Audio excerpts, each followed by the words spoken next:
someone wants to start a business, do they have to be passionate about it? Great question. As a matter of fact, no.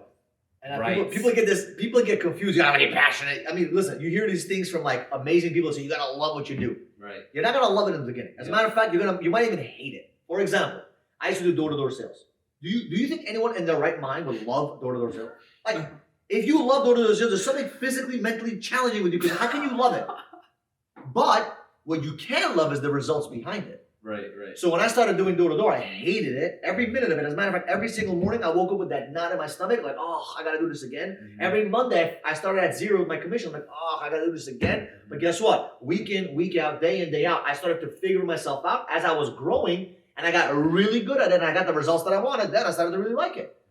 And that's how I started the business, because I became passionate about the results. I became passionate through the pain. So you got to go through the bullshit. You got to go through the negativity, so to say, the nonsense, to then create some passion out of it. Because you're going to love the process, not the beginning portion. The beginning portion, you're going to hate every second of it. And it's okay. You don't have to love the business you're getting involved in. Like, you think I love solar panels?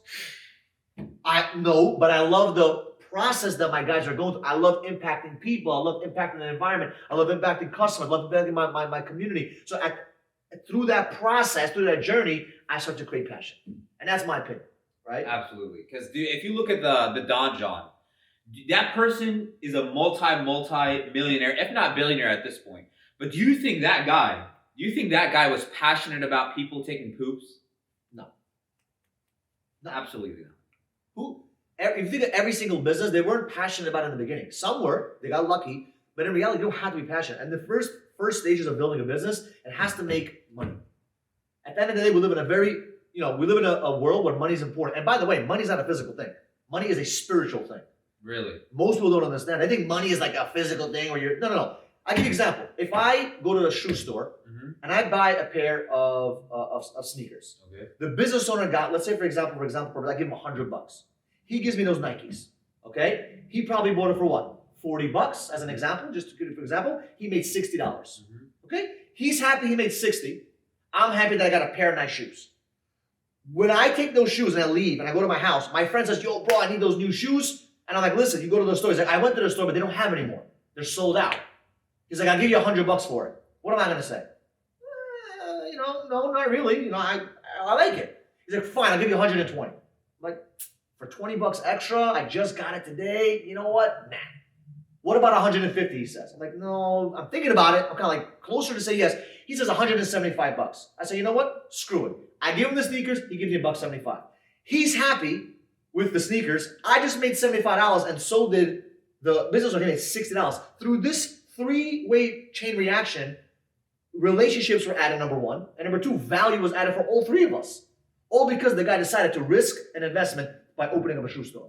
And what that forces me to do now, because of the fact that I bought that sneaker, I have a relationship with somebody. I have a relationship with the business owner, and I have a relationship with the other person, my friend, because now we're all happy, and God wants us to have relationships with his people.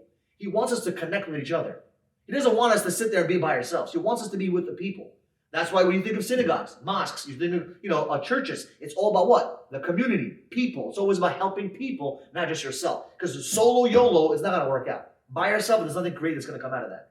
Everything is about people. And God wants us to connect with each other, and that's how money is spiritual, because it forces us to what? To interact with one another and to add value to each other. And that's how money is a spiritual thing. So when you look at it that way, you don't have to be passionate about what you're selling. What you're selling, what you're doing is already adding value, because you're adding value to the community by giving them a product or a service, and in return, they're giving you what? Money.